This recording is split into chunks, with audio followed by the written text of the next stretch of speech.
Hai, dan entah kenapa di akhir-akhir ini ada hal-hal yang membuat aku cukup jarang untuk upload.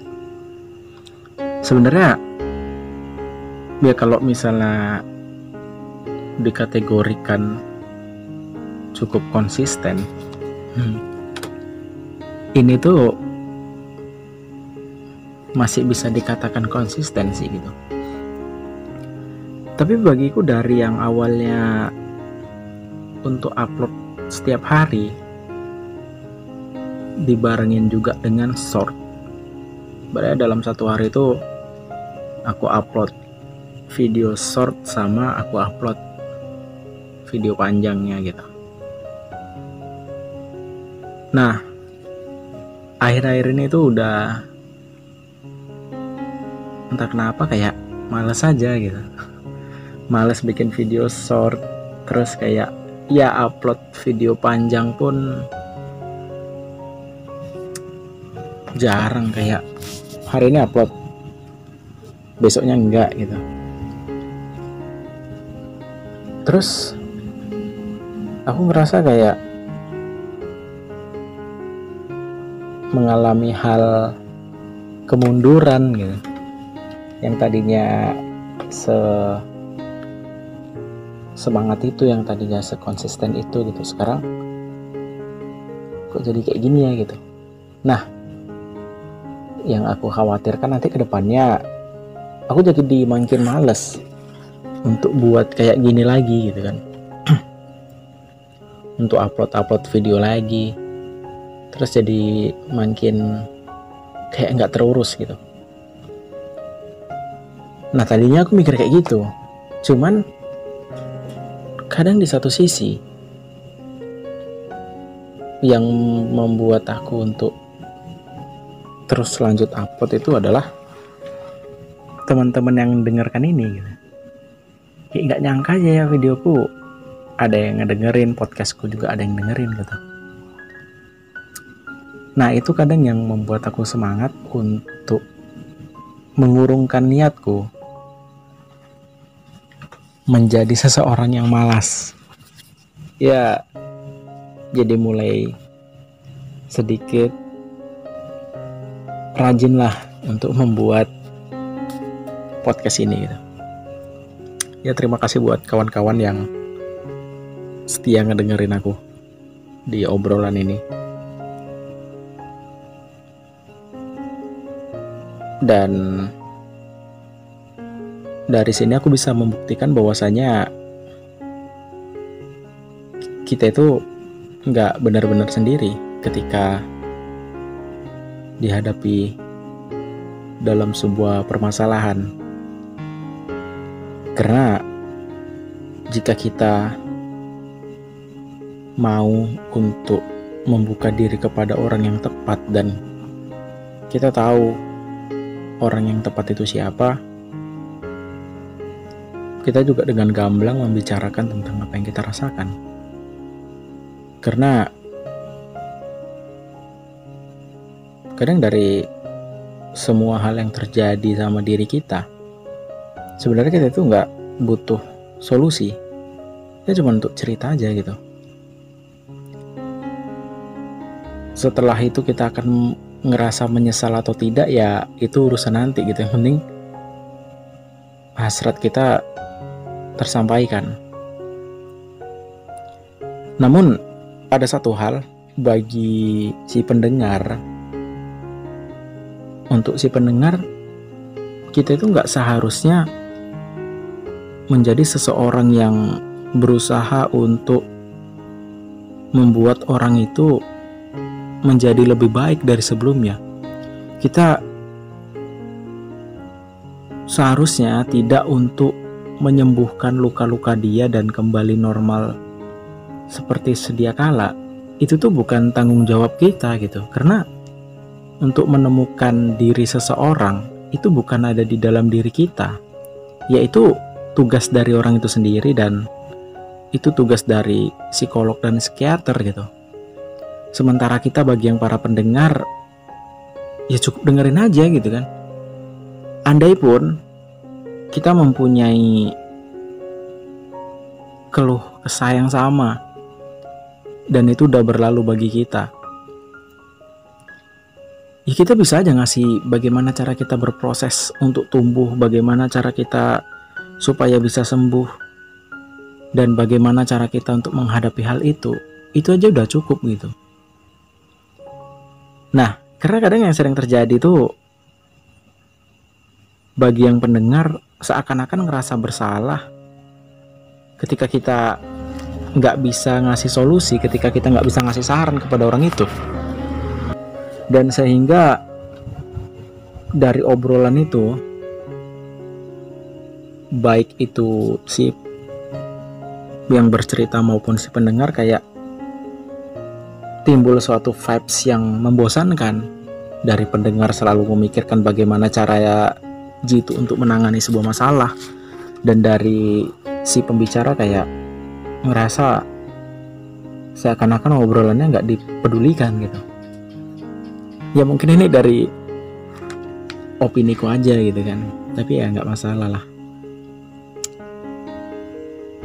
Nah, hal yang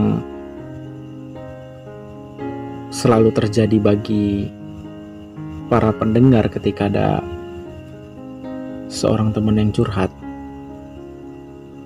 kamu tuh nggak harus untuk membuat dia sembuh, enggak. Justru cukup ada ketika dia trouble, cukup ada ketika kamu diminta untuk mendengarkan ceritanya, itu aja udah cukup gitu. Kamu nggak harus ngasih cara jitu gimana masalah itu selesai, enggak. Karena gini sih, ya ini aku nggak tahu lah di kamunya gimana gitu. Tapi seandainya posisi ini ada di kamu gitu, ketika kamu pengen cerita, pasti kamu nggak mikirkan untuk gimana caranya orang itu bisa menemukan solusi dari sebuah permasalahanmu kan. Justru yang kamu inginkan ya apa yang cerita aja gitu sama kamu gitu. Nah itu gitu. Nah begitupun ketika ada orang yang cerita sama kita gitu, ya kita cukup meluangkan waktu, cukup menyimak dari pembicaraannya. Ya kalau misalnya ada hal yang sekiranya cukup tepat untuk kita sampaikan dan itu sebagai apa ya, sebagai obat, sebagai saran, ya nggak masalah gitu. Tapi kalau misalnya saran itu nggak kita temui dari curhatan teman kita, ya nggak apa-apa, kamu nggak harus ngerasa bersalah akan hal itu. Karena cukup jadi pendengar baik aja itu udah baik sih gitu, udah cukup juga gitu. Karena yang ada nanti kalau misalnya kita ngasih saran gitu kan, yang ada kita kayak terpancing dalam ego, seakan-akan dari orang yang curhat ini kalau misalnya kita kasih saran dan dia nggak nurutin saran kita, itu kayak ada satu kekesalan kecil yang ada di diri kita gitu. Ya aku pernah ngalamin hal itu gitu. Ketika ada cerita terus aku kasih saranku disanggah dengan berbagai alasan. Terus ya aku kayak ngerasa hati kecilku tuh gores gitu. Tapi kalau aku pikir-pikir ya alasan dia ada benernya juga gitu, kenapa menolak saranku. Nah dari situ aku belajar bahwasanya ketika kita ngasih saran dan ditolak, ya seharusnya kita nggak kecewa gitu. Karena gini, nggak semua saran dari kita itu cocok bagi orang itu. Dan seharusnya ketika seseorang itu menolak saran dari kita, ya udah aja gitu. Nggak usah ada embel-embel kita ngerasa kesal. Apalagi sampai-sampai kita mencetuskan sebuah kalimat kayak Ya lagian sih dia dikasih saran nggak menurut gitu, sehingga membuat kita jadi enggan lagi kalau si kawan itu pengen cerita. Tuh. Ya dengerin aja sih. Intinya gini, kalau misalnya awak punya saran, aku bicarain, masalah dia terima nggak terima, masalah dia cocok nggak cocok, ya udah gitu. Karena semua manusia pasti punya badainya masing-masing, dan memang benar manusia juga membutuhkan manusia lain. Tapi dalam pencarian manusia lain, pasti kita kayak lebih berhati-hati untuk kepada siapa kita harus bersikap, kepada siapa kita harus terbuka, dan jangan sampai kita salah orang gitu. Karena kayak ketika kita salah orang dalam berteman, salah orang dalam bercerita, itu kayak menyebabkan suatu trauma untuk kita bersosialisasi kepada orang lain berikutnya. Karena kayak apa ya, seakan-akan gak ada orang yang benar-benar kita percaya. Dari setiap obrolan yang kita anggap rahasia, ternyata kayak dibongkar gitu aja gitu. Dan itu yang menjadi senjata untuk bahan gibah ke orang lain gitu. Ya efeknya bakalan seperti itu jika kita mempunyai seorang teman yang salah. Namun aku harap kita cukup berhati-hati dalam memilih tempat untuk cerita. Karena gini, semua orang itu bisa kita jadikan teman, tapi kan gak semua orang itu bisa kita jadikan tempat cerita. Kita boleh berteman dengan siapa aja gitu, tapi kalau menurutku ya kita juga gak boleh untuk bercerita kepada siapa aja gitu. Karena kita juga nggak tahu mana yang baik, mana yang tidak gitu. Karena kebanyakan orang itu cuman pengen tahu dan nggak peduli. Ya sebenarnya kita juga nggak meminta respect dari orang lain atas diri kita. Kita juga tidak minta validasi atas orang tentang diri kita. Tapi kadang kita butuh dukungan, kita butuh keyakinan dari orang lain sebenarnya. Tapi kan gak semua orang gitu. Kita butuh dukungan, kita butuh validasi dari orang-orang yang mengerti tentang kita. Dan orang-orang yang mengerti tentang kita adalah orang yang kita pilih, teman-teman yang sekiranya cocok dengan kita.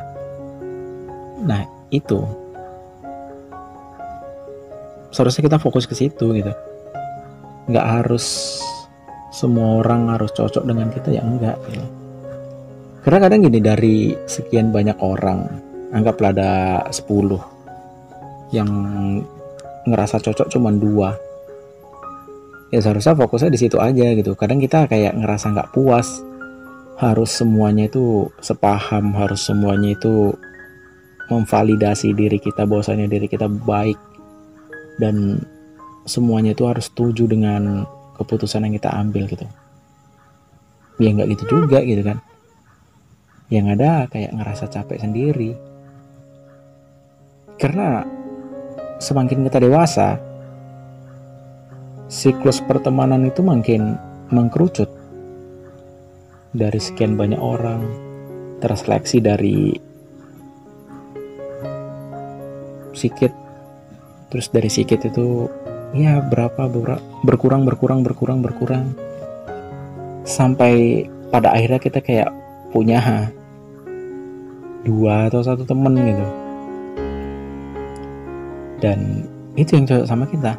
Dan itu pun nggak selamanya selalu ada sama kita, ya bisa aja kita dipisahkan sama jarak, dipisahkan sama waktu.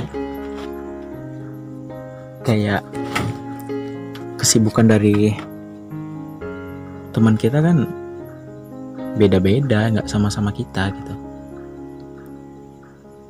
Jadi kita sebagai seseorang yang dewasa, anjay, cukup memahami dari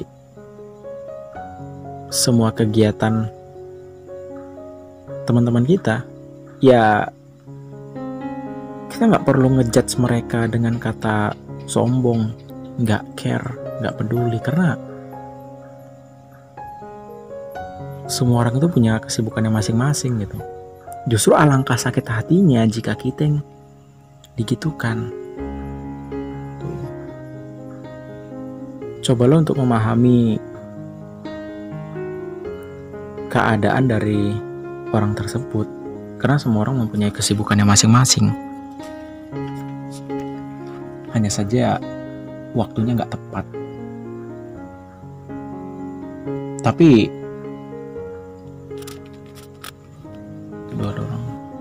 Tapi salah satu sifat dewasa seseorang itu adalah memaklumi kesibukan dari orang lain. Nah, pada saat itu kita baru sadar bahwasanya untuk menyembuhkan diri kita, untuk menenangkan diri kita, dan untuk menyelesaikan masalah yang ada di diri kita, ya diri kita sendiri kan. Dari semua hal yang kita butuh teman, itu sebenarnya kita nggak butuh solusi gitu. Ya aku harap teman-teman paham lah dari ceritaku ini gitu. Karena apapun yang terjadi saat ini, apapun yang menimpamu saat ini, kau nggak benar-benar ingin menemukan solusi dari orang itu, dan kamu benar-benar nggak mencari jawaban dari orang lain. Jawaban itu ada di dirimu sendiri, dan kamu cuma ingin meluapkan apa yang ada di kepalamu gitu, untuk diceritakan kepada orang-orang yang menurutmu tepat. Dan jangan pernah ngerasa sendiri bahwasanya hal yang saat ini menimpamu adalah hal yang kamu anggap itu cuman ada di kamu. Ya enggak. Karena ada orang-orang yang mengalami hal yang sama, ada orang-orang yang lebih dari itu, dan orang itu masih bisa tersenyum. Kita lihat orang itu telah selesai menyelesaikan masalahnya gitu. Jangan pernah ngerasa sendiri sih, karena kayak yang aku bilang tadi, setiap manusia itu punya badainya masing-masing.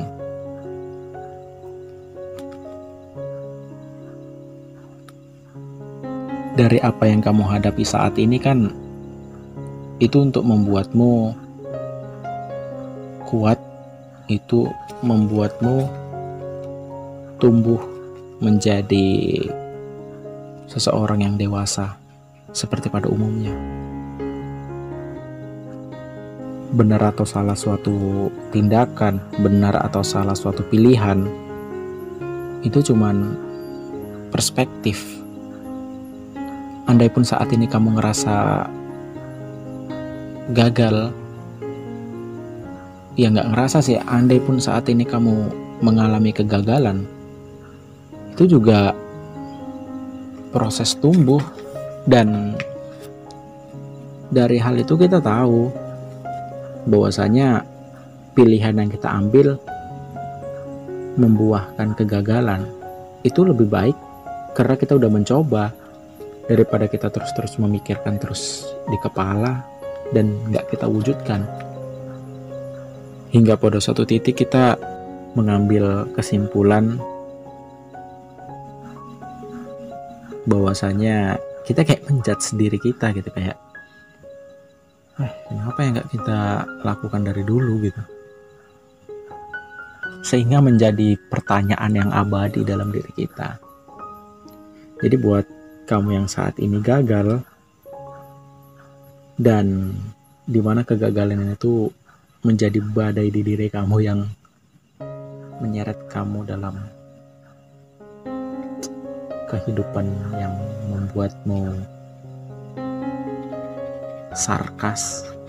nggak sarkas juga sih, yang membuat kehidupanmu gelap dan gelisah, itu nggak apa-apa, karena itu juga bagian dari proses sih. Dan ya, setiap manusia mempunyai badainya masing-masing. Terus yang nggak aku suka dari orang-orang adalah menganggap bahwasanya orang itu adalah orang yang paling hebat karena mempunyai masalah yang lebih deep gitu. Kayak ngerasa bangga aja punya masalah yang lebih berat gitu. Itu tuh kayak itu nggak ada apa-apanya masalahmu jika dibandingkan sama masalahku gitu. Kau belum mengalami ini, kau belum mengalami itu gitu. Itu sih gitu. Ya aku yakin teman-teman yang dengerin ini bukan tipikal orang yang seperti itu.